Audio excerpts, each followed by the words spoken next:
Hello guys, welcome back to iDream media. ఈరోజు మనతో ఉన్నారు financial advisor and mutual fund distributor అయిన పద్మజాజీ. మ్యామ్తో మాట్లాడదాం. Hi ma'am. హలో అండి.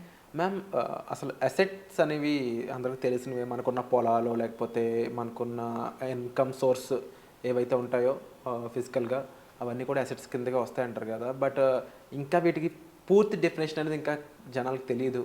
అసలు అసెట్స్ అంటే ఏంటి, వాటిలో ఆ అసెట్ అలొకేషన్ అంటే ఏంటి, దీని గురించి కాస్త ఎక్స్ప్లెయిన్ చేస్తారా? డెఫినెట్లీ అండి. ఎప్పుడైనా మనం ఇన్వెస్ట్మెంట్ అనే వెంటనే మనకి యూజ్ చేసే చాలామంది ఫైనాన్షియల్ అడ్వైజర్స్ యూజ్ చేసే వర్డ్ అసెట్ అలొకేషన్ గురించి మాట్లాడుతూ ఉంటారు. అసెట్ అలొకేషన్ అంటే మనకి చాలా డిఫరెంట్ అసెట్ క్లాసెస్ ఉన్నాయి మనకి. For suppose debt kind of product మనం తీసుకుంటే కనుక ఫిక్స్డ్ కైండ్ ఆఫ్ రిటర్న్స్ వస్తాయి. అలాగే రిస్క్ కూడా చాలా తక్కువగా ఉంటుంది.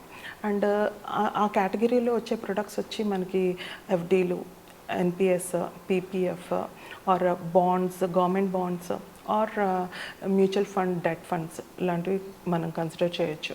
అది నెక్స్ట్ వచ్చి హై రిటర్న్స్ కనుక ఆలోచించేటట్టయితే కనుక equity are equity related direct stocks అయి ఉండొచ్చు, లేకపోతే మ్యూచువల్ ఫండ్ ఈక్విటీ ప్రొడక్ట్స్ అయినా అయి ఉండొచ్చు. ఆ తర్వాత వచ్చి asset class gold and real estate. So these are the different kind of asset classes. కాకపోతే ఎప్పుడైనా మీరు ఒక యావరేజ్గా చూసుకుంటే అన్ని అసెట్ క్లాసెస్ ఒకే సైడ్లో వెళ్ళవు. అంటే ఫర్ సపోజ్ ఈ సంవత్సరము ఒక అసెట్ క్లాస్ పర్ఫామ్ చేస్తే నెక్స్ట్ ఇయర్ ఇంకొక అసెట్ క్లాస్ అన్నది పర్ఫామ్ చేస్తూ ఉంటుంది. సో ఈ ప్రాసెస్లో మనం ఇన్ బిట్వీన్లో వి కాంట్ స్విచ్ గేర్స్ అంత ఫాస్ట్గా. సో అలాంటప్పుడు మనం ఒక ప్రాపర్ అసెట్ అలొకేషన్ చేసుకోవటం మూలంగా మన రిస్క్ అన్నది తగ్గించుకుంటూ బెటర్ రిటర్న్ అన్నది మనం పొందవచ్చు. ఎట్లా అంటే ప్రతి ఒక్క ప్రొడక్ట్కి ఒక రిస్క్ అండ్ రిటర్న్ అన్నది ఉంటుంది. Higher the risk, higher the return, lower the risk, lower the return. So in బిట్వీన్లో if we can plan and play with in between, అప్పుడు మనం ఒక ప్రాపర్ కైండ్ ఆఫ్ రిటర్న్ అన్నది మనం ఎక్స్పెక్ట్ చేయొచ్చు.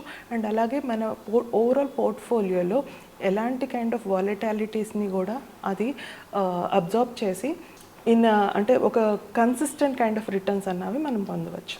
So ma'am, ఈ అసెట్ అలొకేషన్ని ఎఫెక్ట్ చేసే elements అనేవి ఏమైనా ఉంటాయా? ఉంటే అవి ఏమిటో చెప్తారు? ఓకే. యూజువల్గా అసెట్ అలొకేషన్ని రకరకాలుగా తీసుకుంటూ ఉంటారండి. 4 to 5 ఆస్పెక్ట్స్ అయితే మీకు ఈరోజు చెప్తాను. ఫస్ట్ వచ్చి ఏజ్. సో ఏజ్ ఎంత తక్కువగా ఉంటే వాళ్ళకి ఎర్నింగ్ పీరియడ్ అన్నది అంత ఎక్కువగా ఉంటుంది. సో డెఫినెట్లీ వాళ్ళు హయ్యర్ రిస్క్ తీసుకునే అసెట్లో ఇన్వెస్ట్మెంట్ అన్నది చేసుకోవచ్చు. సో దీనికి కూడా ఒక థంబ్ రూల్ ఉందండి, 100 మైనస్ యువర్ ఏజ్. ఒకవేళ ఒక వ్యక్తి 30 years ఆఫ్ ఏజ్ ఉందనుకోండి, 100 మైనస్ ఏజ్ అంటే 70% వరకు ఆయన high risk kind of products అంటే ఈక్విటీ రిలేటెడ్ ప్రొడక్ట్స్లో ఇన్వెస్ట్ చేసుకోవచ్చు. ఒక 30% మటుకు definitely low risk or debt related kind of ప్రొడక్ట్స్లో మనం ఇన్వెస్ట్ చేసుకోవచ్చు. అండ్ ఇంకొకటి వచ్చి డ్యూరేషన్ అంటే టెన్యూర్. అంటే మనకు ఒకవేళ కనుక short term kind of investment tenure అనుకోండి, short term in the sense 1 to 2 years or 3 years kind of టెన్యూర్కి మనం 90% అన్నది we have to put it in debt ప్రొడక్ట్స్లో పెట్టాలి. అండ్ ఓన్లీ 10% ఈక్విటీ అలొకేషన్ అన్నది తీసుకోవచ్చు. అండ్ ఒకవేళ కనుక ఇది medium kind of tenure goal అనుకుంటే కనుక అది అంటే medium term in the sense like 4 to 7 years kind of ఇదైతే కనుక మీరు ఆల్మోస్ట్ అరౌండ్ 60% to 70% మీరు ఈక్విటీలో ఇన్వెస్ట్ చేసుకోవచ్చు. మిగిలింది మీరు డెట్ కైండ్ ఆఫ్ ప్రొడక్ట్లో ఇన్వెస్ట్ చేసుకోవచ్చు. Anything above 7 or 10 years kind of a tenure అయితే అప్ టు 90% మీరు ఈక్విటీలో ఇన్వెస్ట్ చేసుకోవచ్చు. అండ్ ఒక 10% మీరు డెట్ కైండ్ ఆఫ్ ప్రొడక్ట్లో ఇన్వెస్ట్ చేసుకోవచ్చు. అండ్ ఇంకొక ఎలిమెంట్ వచ్చి రిస్క్ ఎపిటైట్. ప్రతి ఒక్క వ్యక్తికి డిఫరెంట్ కైండ్ ఆఫ్ రిస్క్ అన్నది, ఎందుకంటే ప్రతి ఒక్కళ్ళు ఇది కష్టార్జితం. So it is a very hard and money. So ఈ కైండ్ ఆఫ్ సినారియోలో మనము ఆలోచించేటట్టయితే కొంతమందికి వాలటాలిటీ అన్నది ఇష్టపడరు. సో వాళ్ళ యొక్క రిస్క్ ఎపిటైట్ ఏంటి అన్నది తెలుసుకుని దాని ప్రకారంగా కూడా అసెట్ అలొకేషన్ అన్నది చేయటం జరుగుతూ ఉంటుంది. అండ్ అలాగే dependence and liabilities. For suppose ఒక 25 years కుర్రాడు ఉన్నాడు, he just started his career. Okay, so అతను వాళ్ళ పేరెంట్స్తో ఉంటున్నాడు. సో అతనికి డిపెండెన్సీ అండ్ లయబిలిటీస్ అన్నవి 0 ఉన్నాయి. సో అతను రిస్క్ అన్నది తీసుకోగలుగుతాడు. సో ఆల్మోస్ట్ ఒక 90% కూడా హై రిస్క్ కైండ్ ఆఫ్ ఫండ్స్లో ఇన్వెస్ట్ చేసుకున్నా ఆయనకి ఎలాంటి ఇబ్బంది ఉండదు. ఎందుకంటే ఫర్ ఆయనకి లయబిలిటీస్ కానీ డిపెండెన్సీస్ కానీ లేవు. అదే సిచ్యుయేషన్లో some other person who is in 40s or 50s అతనికి చాలా ఎక్కువ రెస్పాన్సిబిలిటీస్, లయబిలిటీస్, డెట్స్, ఈ లోన్, ఈఎంఐస్ ఇలాంటి బాధ్యతలు అనేవి ఉంటాయి. అలాంటి వ్యక్తులు అంతటి హై రిస్క్ అన్నది వాళ్ళు తీసుకునే అవకాశం తక్కువగా ఉంటుంది. సో అలాంటి వ్యక్తులు మటుకు వాళ్ళు డెట్ అన్నది ఎక్కువ పోర్షన్లో పెట్టుకొని వాళ్ళ యొక్క ఈక్విటీ అన్నది తక్కువలో పెట్టుకోవచ్చు. అంటే ఈ యొక్క పర్సంటేజ్ ఇవి ఎంత అన్నది మటుకు ఖచ్చితంగా మీరు మీ ఫైనాన్షియల్ అడ్వైజర్తో మాట్లాడి క్లియర్గా తెలుసుకోవచ్చు. అండ్ ఒక్కొక్కసారి ఫైనాన్షియల్ గోల్స్ పరంగా కూడా మనం అసెట్ అలొకేషన్ అనేది చేయటం జరుగుతుంటుంది. ఎలా అంటే ఇప్పుడు ఒక ఫైనాన్షియల్ గోల్ చాలా ఫాస్ట్గా మనం రీచ్ అవ్వాలి. So some kind of tactical call తీసుకుని కూడాను ఈ గోల్ని అచీవ్ చేయడానికి కొంత రిస్క్ తీసుకుని ఆ గోల్ అచీవ్ చేసుకునే ప్రాసెస్ కూడా చేసుకోవచ్చు.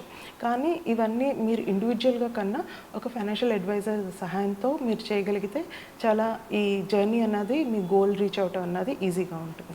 అంటే మ్యామ్ ఎలాంటి ఎలిమెంట్స్ అయి ఉండొచ్చు అంటే మీరు చెప్పినప్పుడు ఇలాంటి విషయాలు అయి ఉండొచ్చు, ఇంకా డిఫరెంట్ అసెట్ అలొకేషన్ స్ట్రాటజీస్ అడ్వైజబుల్గా ఉండేవి ఇంకా ఎలాంటివి ఉన్నాయి, మీరు జనరల్గా చెప్పేవి ఏంటి ఇంకా ఆడియన్స్కి మిమ్మల్ని అప్రోచ్ అయిన వాళ్ళకి?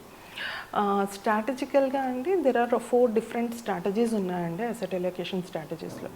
ఒకటి ఫస్ట్ వచ్చి strategic kind of strategy wherein మనం ఈ టోటల్ పీరియడ్ ఏదైతే ఉందో ఒక 10 years ఉందనుకుంటే ఆ 10 years టెన్యూర్ అనేది క్లియర్గా మనం డిఫైన్ చేసుకొని ఒక పర్టికులర్ అసెట్ క్లాస్ ఎంత రిటర్న్ ఇస్తుంది and debt related kind of product ఎంత రిటర్న్ ఇస్తుంది, దెన్ టోటల్ యావరేజింగ్ ఎంత అవుతుంది అన్నది ముందుగా మనం నిర్ణయించుకొని ఆ యొక్క టోటల్ పీరియడ్ ఏదైతే ఉంటుందో అది purchase and hold kind of strategy అనమాట.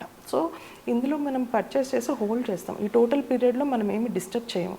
This is strategic method. Second వచ్చి డైనమిక్ అసెట్ అలొకేషన్ అండి. డైనమిక్ అసెట్ అలొకేషన్ వచ్చేసరికి మనము ఒక పర్టికులర్ అసెట్ అన్నది నేను ఇందాక చెప్పినట్టుగా చేంజ్ అవుతూ ఉంటుంది. అంటే ఈసారి ఈక్విటీ ఏదైతే పర్ఫామ్ చేస్తుందో ఇక్కడ వాల్యుయేషన్ పరంగా వీళ్ళు కాల్ తీసుకుంటూ ఉంటారు. అంటే ఈక్విటీ హైయెస్ట్ వాల్యుయేషన్లో ఉందనుకోండి, అప్పుడు హైయెస్ట్ వాల్యుయేషన్లో ఉన్నప్పుడు సెల్ చేసేసి మళ్ళీ లోయెస్ట్ వాల్యుయేషన్లో ఉన్నప్పుడు మళ్ళీ బై చేస్తారు. సో ఆ ఈక్విటీ అలొకేషన్ అన్నది ఆటోమేటిక్గా రెడ్యూస్ చేస్తూ ఉంటారు అనమాట.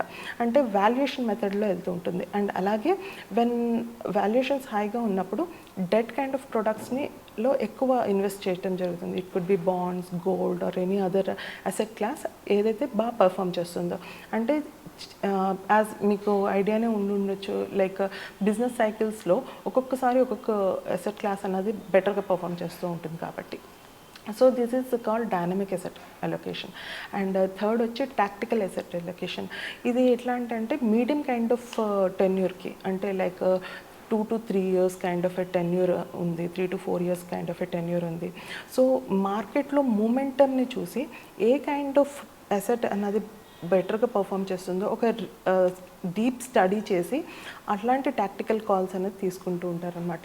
సో ఇది 3 to 4 yearsలో మనం హైయెస్ట్ రిటర్న్స్ ఎర్న్ చేసే పాసిబిలిటీ కూడా ఈ టాక్టికల్ అసెట్ అలొకేషన్లో మనకి ఉంటుంది. అలాగే balanced kind of asset allocation కూడా ఉంది. So this is another strategy, అంటే wherein strategic and at the same time rebalancing అన్నది కూడా చేస్తూ ఉంటారు అనమాట. అంటే రీబ్యాలెన్సింగ్ అన్నది ఎలాగ జరుగుతుంది అంటే, ఫర్ సపోజ్ మీరు ఒక అసెట్ క్లాస్కి మనము ఇందాక అనుకున్నాం కదా, ఫర్ సపోజ్ ఒక వ్యక్తి 30 years ఉంటే 70% అన్నది ఈక్విటీలో ఇన్వెస్ట్ చేయాలి అని అనుకున్నాం. బట్ ఈక్విటీ రిటర్న్స్ అన్నవి చాలా ఎక్కువగా వస్తూ ఉంటాయి. ఒక 15-20% ఒకవేళ ఒక రిటర్న్ వచ్చి ఆ యొక్క అలొకేషన్ ఈ 70-30% రేషియోని దాటినప్పుడు మనం మళ్ళీ రీబ్యాలెన్సింగ్ అన్నది చేస్తూ ఉంటాం అన్నమాట.